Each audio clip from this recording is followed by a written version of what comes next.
Oi, gente, tudo bem? Aqui é o pastor Surian, Thiago Surian. Já faz um tempo que eu não gravo vídeos, né? Acho que já faz um ano, ou talvez mais de um ano, que eu não gravo nada. Estive com situações aí bem difíceis e andei meio desanimado também com gravação, porque é pouca gente que assiste, né? Mas muita gente às vezes pede alguma coisa, alguma explicação da minha parte em relação a coisas que eu, como luterano, creio. Então, eu acredito que vai ser legal retomar, mesmo que pouca gente assiste, pelo menos eu posso fazer uma explicação melhor em vídeo para as coisas que o pessoal me pergunta, tá? Hoje nós vamos falar sobre a Santa Ceia no luteranismo, né? O pessoal acusa a gente de consubstanciação. Será que a gente acredita mesmo em consubstanciação? Vamos ver aí nesse vídeo.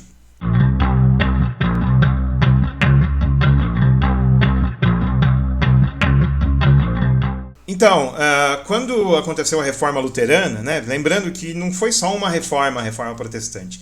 Tem gente que acredita que a reforma protestante foi uma coisa só. Começou com começou com Lutero e terminou com Calvino, né? Como se estivessem seguindo a mesma linha, mas não foi desse jeito que aconteceu. A reforma luterana começou em 1517 e ela tinha certas propostas para reformar a igreja, não para dar um reboot, um reinício no cristianismo, mas apenas tirar aquela gordura, aquela coisa que fazia mal para o cristianismo, certas coisas que estavam erradas de acordo com a Bíblia.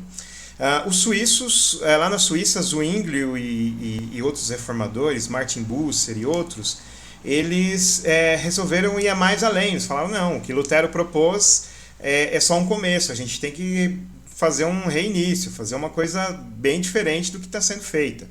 E aí ele começou essa reforma lá na Suíça, que teve seu ápice com Calvino, né? Calvino substituiu Zwinglio como reformador e a reforma que ele propôs virou chamada calvinismo. E a reforma que Lutero propôs, e os reformadores luteranos, né, ele não fez a reforma sozinho, muita gente colaborou com isso, foi chamada de luteranismo. Né? São dois xingamentos, calvinismo e luteranismo. Os católicos diziam, eles não seguem Cristo, eles seguem Luteros, então eles não são cristãos, eles são luteranos, falava dos calvinistas. Eles não são cristãos, eles seguem Calvino, então eles são calvinistas. Mas como todo apelido que a gente não gosta acabou pegando e hoje os evangélicos que seguem as propostas de reforma de Lutero e outros reformadores da Alemanha são chamados de luteranos, e aqueles que seguem as propostas de Calvino e outros reformadores da Suíça são chamados de calvinistas. Os luteranos, eles quiseram ser chamados de evangélicos, né? Eles que criaram o termo evangélicos. Nós seguimos o evangelho, então nós somos evangélicos. E depois eles foram chamados de protestantes, porque eles fizeram um protesto contra a decisão dos nobres ali de perseguir o luteranismo. Né? Então eles fizeram um protesto e foi chamado de protestantes. Isso acabou virando um termo que abrange todos aqueles que seguem uma das reformas aí que foi feita, né? Tem gente que fala que para seguir o calvinismo você tem que acreditar em dupla predestinação, a tulip e essas coisas. Mas se você for ver, os arminianos, os metodistas, até mesmo os pentecostais, eles seguem as propostas de Zwinglio e Calvino. Na época, aqueles que seguiam as propostas dos reformadores suíços, Zwinglio, Calvino e outros, eles criaram um termo para eles de reformados. Eles não queriam se misturar com os luteranos, eles não gostavam do luteranismo. Então eles criaram termos de reformados. Por isso que luterano não é reformado. O termo reformado foi feito para diferenciar aqueles que seguiam as doutrinas lá da Suíça, Zwinglio e Calvino, e eram contra o luteranismo. Então eles usaram o termo reformados e os luteranos usaram o termo evangélicos. O termo evangélico pegou para todo mundo, né? E o termo reformado ficou só para os calvinistas e zwinglianos. Mas como eu estava dizendo, por exemplo, a reforma luterana, na hora do culto, ela manteve velas, manteve crucifixo, manteve a alba, manteve os paramentos litúrgicos. Já os reformados na Suíça eliminaram isso, eles fizeram um culto bem mais simples. Para nós, luteranos, não é só a mensagem que é a parte mais importante do culto. A palavra de Deus não está só no sermão. Toda a liturgia é uma pregação da palavra de Deus. E Tão importante quanto a palavra são os sacramentos. Então, os sacramentos têm destaque especial no nosso culto, né? Nós servimos os sacramentos todo o culto, porque para nós é fundamental, é a coisa mais importante que tem junto com a palavra de Deus. Já para os reformados, a palavra de Deus está acima dos sacramentos, né? Então eles colocam a pregação, o sermão acima dos sacramentos, e não servem os sacramentos todo domingo, né? A Santa Ceia todo domingo. Eles servem algumas vezes, uma vez por mês, geralmente é o costume. E você vai ver os evangélicos pentecostais e arminianos, e todos eles seguem essa linha reformada de culto, né? Eles não seguiram a linha luterana, eles seguiram a linha reformada. E muitas doutrinas eles estão mais ligados aos reformados do que aos luteranos. Então, apesar dos reformados só considerarem outros reformados aqueles que seguem as propostas de Calvino ou de Zwingli estritamente e não pessoas que foram além, né? Os não reformados evangélicos também têm muitas semelhanças com o meio reformado e não com o luteranismo. O luteranismo é mais semelhante ao catolicismo romano e não tanto às demais igrejas evangélicas, né? E nessas propostas de reformas, uma das coisas que os reformados discordaram muito dos luteranos foi a questão da Santa Ceia. Porque Lutero, os reformadores luteranos, eles proporam que eles não aceitaram a doutrina da transubstanciação católica. O que é a doutrina da transubstanciação? Eles acreditam que o pão e o vinho se transformam em corpo e sangue de Jesus. Ali não é mais pão e não há mais vinho. Ali é uma transformação e o pão é corpo e o vinho é sangue de Cristo. Então, por isso que eles adoram a hóstia. Eles colocam a hóstia ali num paramento e aí eles adoram, porque eles acreditam que ali está o corpo de Cristo. Os luteranos não concordaram com isso. Eles falaram que não há uma transformação, mas há uma presença de Cristo ali. Uma presença real de Cristo, material, corpórea, no pão e no vinho. Só que a gente não explica. Lutero falou que não tinha explicação para isso, né? O Melanchthon também, outro reformador, disse que não tinha explicação para isso, que isso é um mistério. E Lutero chamou isso de união sacramental, porque na hora da Santa Ceia existe uma união entre o corpo de Cristo e a hóstia, ou o pão, e o sangue de Cristo e o vinho. E essa união é uma união na hora do sacramento. Quando acaba o uso do sacramento, já não é mais corpo e sangue de Cristo, é pão e vinho, né? É uma união no momento do sacramento, né? Aí Melanchthon diz que a união se dá quando a gente come, e não na oração, né? Lá já Lutero dizia que a união se dá na oração. A partir do Pai Nosso ali já é corpo e sangue de Cristo. Então, os reformadores luteranos, pós-Lutero, quando escreveram o livro de Concórdia, que eles uniram todas as confissões luteranas do século XVI, eles disseram que o corpo de Cristo está ou seja, no pão, está sob o pão, está com o pão. Só que eles falaram que isso é uma tentativa de explicar, mas não tem explicação, é só uma tentativa. Ou seja, Jesus Cristo está no pão e no vinho, na hóstia e no vinho, de alguma forma que nós não sabemos, mas ele está ali. Então ali não é mais pão simples e não é mais vinho simples, ali é o corpo e o sangue de Jesus Cristo. E Lutero nunca defendeu a consubstanciação. Os reformados, quando ouviram falar nisso, eles falaram, isso é consubstanciação.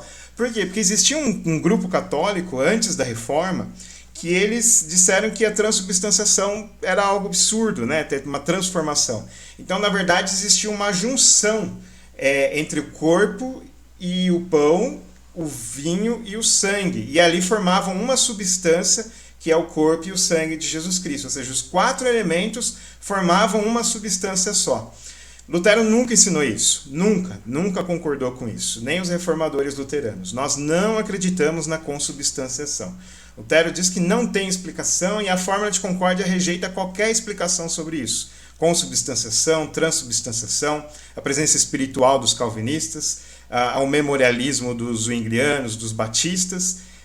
Nós rejeitamos essas explicações e queremos na união sacramental. Então, a consubstanciação não é luterana.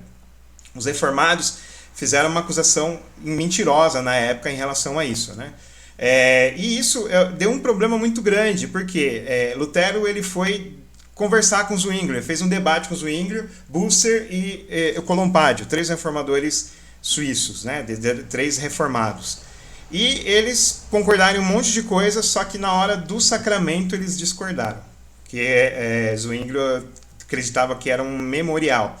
Ou seja, ali representa o corpo de Cristo. Ali não tem corpo de Cristo. Ali representa o corpo e o sangue de Cristo. É uma memória e não uma presença de Jesus Cristo. Então os reformados começaram nessa linha. Mais para frente, Calvino faz uma outra definição, que é a presença espiritual. Ou seja, na hora da Santa Ceia existe uma união mística entre os cristãos e Cristo. Então o corpo e o sangue de Cristo está nos cristãos. O cristão é o corpo de Cristo, né? Ele usa passagens da Bíblia que dizem que nós somos o corpo de Cristo. Então Calvino falava que os cristãos são o corpo e o sangue de Jesus Cristo, e ali a presença é espiritual.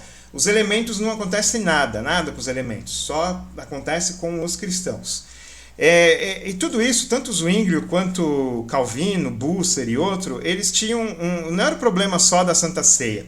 O problema maior era a cristologia, ou seja, a forma como nós enxergamos Cristo. Para os reformados, Cristo ele está confinado no céu, ou seja, o corpo e o sangue de Jesus Cristo, o corpo ressurreto de Jesus Cristo está confinado no céu e ele não pode se fazer presente na terra, ele não pode estar em mais de um lugar ao mesmo tempo, ele está ali no céu confinado. Então é só a natureza divina, não a natureza humana, mas a natureza divina e espiritual de Cristo que se faz presente nos cristãos, né, e não nos elementos. Isso causou muito debate, né? Muitos cristãos, inclusive, acusam os calvinistas de serem nestorianos. Nestoriano era um seguidor de Nestório. Nestório dizia no século V no século V que a natureza divina e a natureza humana de Cristo elas são separadas, elas não estão unidas, né? Elas estão numa união simbólica, mas não uma união certa. Então, os cristãos falavam que Maria é a mãe de Deus, porque Jesus é Deus, né? Para afirmar, não a Maria, a divindade de Maria. Maria não é divina, ela era pecadora como todos nós. Mas a divindade de Cristo, ela é mãe de Deus. O filho que ela teve é Cristo, é Deus. Ela deu de mamar para Deus, ela fez carinho em Deus, ela segurou Deus no colo. Cristo é Deus, ele nunca deixou de ser Deus, nem quando ele se encarnou. Então essa divisão entre as duas naturezas, dizem que os reformados ressuscitaram essa divisão, porque para eles a natureza humana de Cristo está confinada no céu e a natureza espiritual divina de Cristo está presente em todos os lugares. Eu não vou avaliar essa questão, não vou entrar nesse mérito. Você estude sobre Nestório, estude a Cristologia reformada e tire suas próprias conclusões. A grande questão é que existe essa diferença entre o corpo, a natureza divina e a natureza humana no meio reformado. Já para os luteranos, nós temos a comunicação entre a natureza humana e a natureza divina. Elas se comunicam em atributos.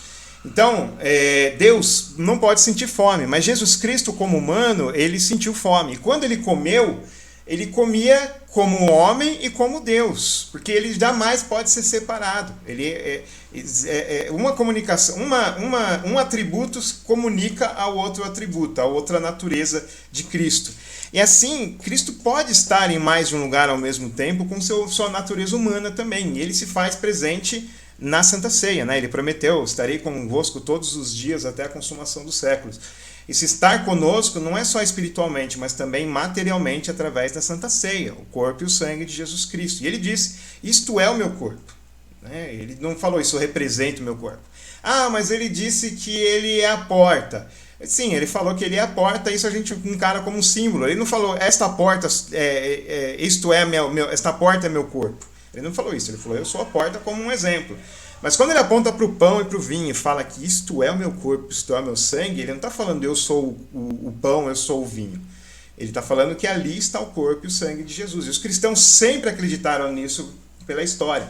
Só no século XVI, que alguns movimentos antes, mas eram bem menores, mas no século XVI tomou essa proporção de dizer que o pão e o vinho não são o corpo e sangue de Jesus. Os luteranos mantiveram essa explicação antiga, essa explicação bíblica, né? E por causa dessa comunicação, que a gente acredita que uma natureza comunica a outra, muita gente chama a gente de eutiquianos, né? Ou de miafisitas, monofisitas, porque esses grupos, Eutico e Monofisitas, eles diziam que só existe uma natureza de Cristo, né? A divina e humana é a mesma natureza, não existe divisão entre natureza humana e divina.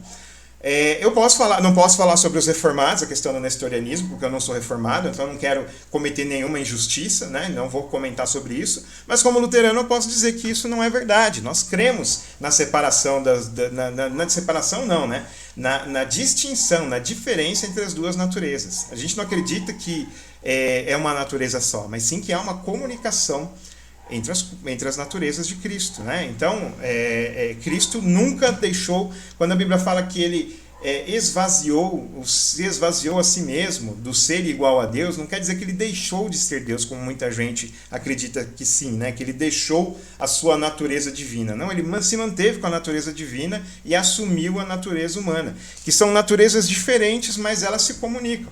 Então nós não somos eutiquianos e nem monofisitas, como muita gente diz sobre isso, né?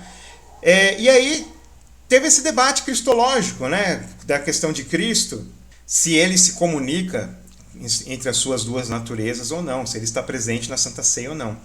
E aí os reformados bateram o pé e disseram que não existe presença real de Cristo.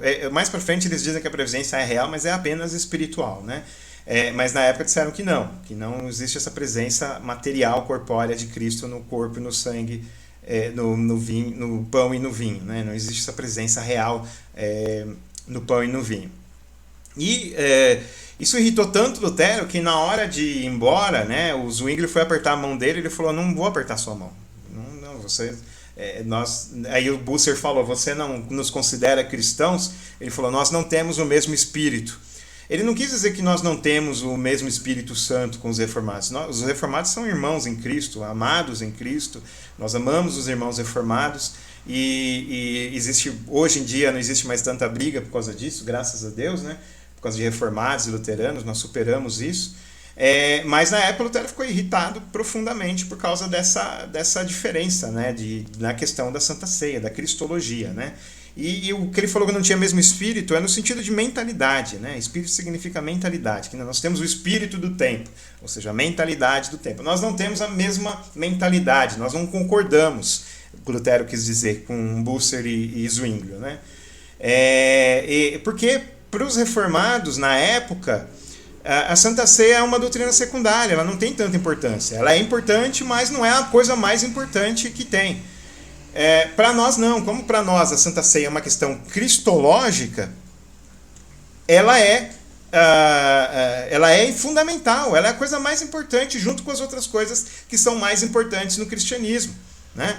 Se uma pessoa se recusa a tomar Santa Ceia, não por consciência pesada, mas acha que isso é desnecessário, eu já vi gente dizendo que faz Santa Ceia com doce de leite e limão, ou com churrasquinho e cerveja.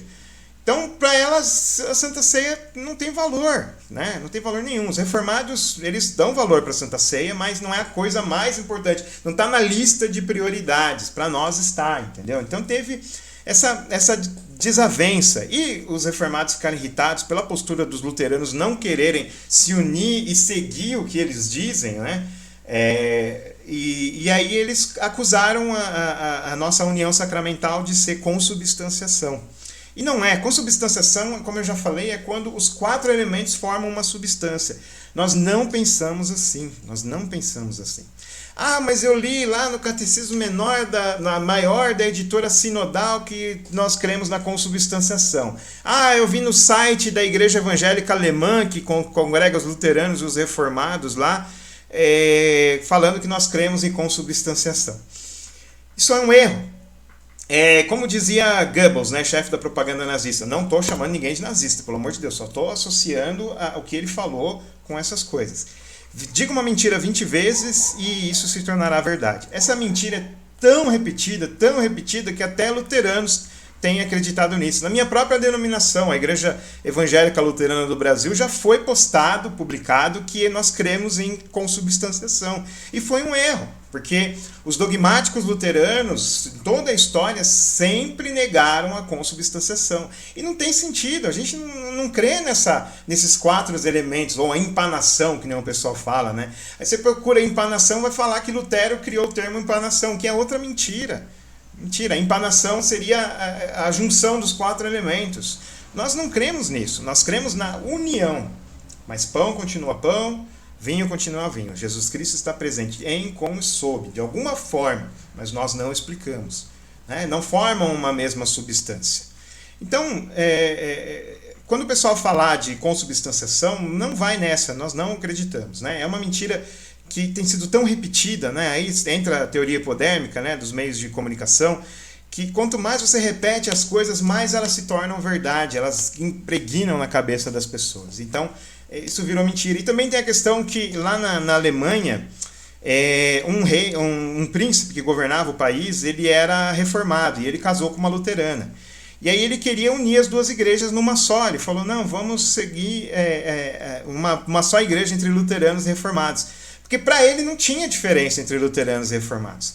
E na época era uma época de teologia liberal, então as pessoas colocavam a Bíblia e as doutrinas como algo ultrapassado, do passado, não era para ser seguida à risca.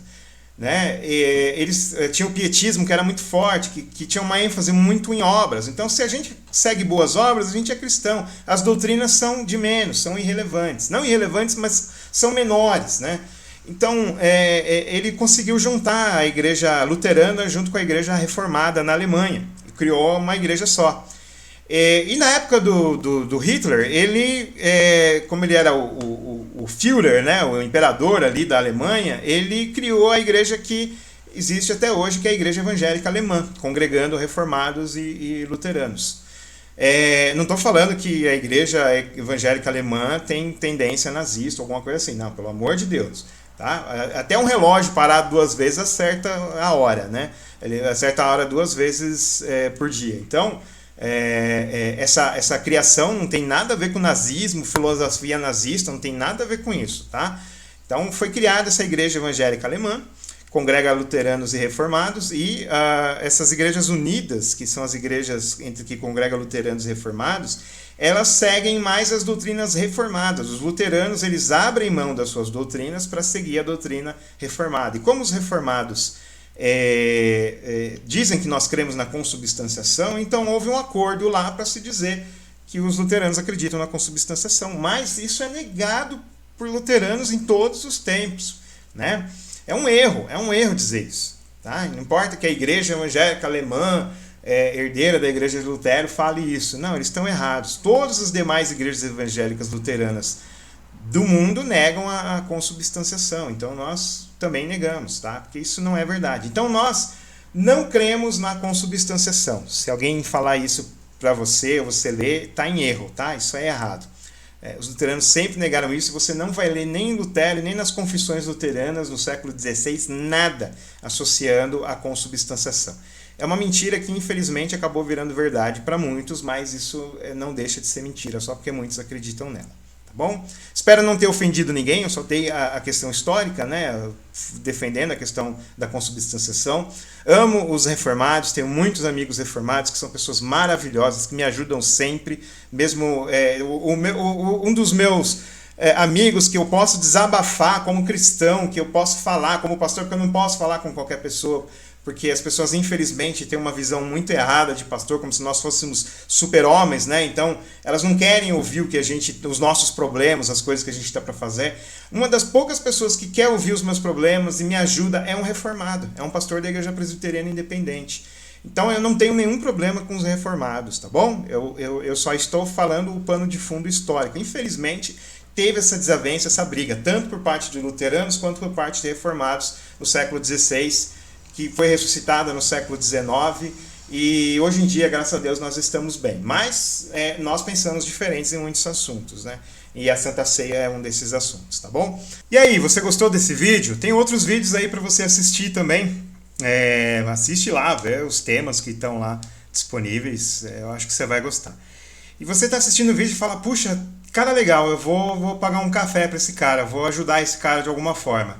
Então tem 2 formas de você me ajudar. Uma eu não tenho como colocar membros aqui no canal, porque não tenho número de curtidas suficiente, meu canal não é um canal popular, né? Então não tem quantidade suficiente para colocar como membros, para que vocês possam me ajudar com o valor que vocês querem diretamente do YouTube. Mas você pode me ajudar pelo Pix. Eu vou colocar o Pix aqui embaixo, né? ti.surian@gmail.com. É meu e-mail de contato também, se você quiser conversar comigo. E aí você faz o Pix de qualquer valor que me ajuda bastante, né? Para eu continuar com o canal e também poder investir em coisas que eu posso fazer para o canal melhorar, né? E outra forma de você me ajudar é dando like. Clica aí no gostei, do polegar para cima, porque aí o YouTube divulga, né? Coloca para pessoas, indica para as pessoas e aí o canal pode crescer. E aí ele crescendo eu posso colocar membros e tal e tudo mais. Então já vai me ajudar, me animar a fazer esses vídeos, né? Então se você quiser que o canal continue fazendo vídeos, então você tem essas duas formas, ou pelo gostei, pelo like, ou me passando qualquer valor pelo Pix, tá bom? Deus abençoe vocês. Amém.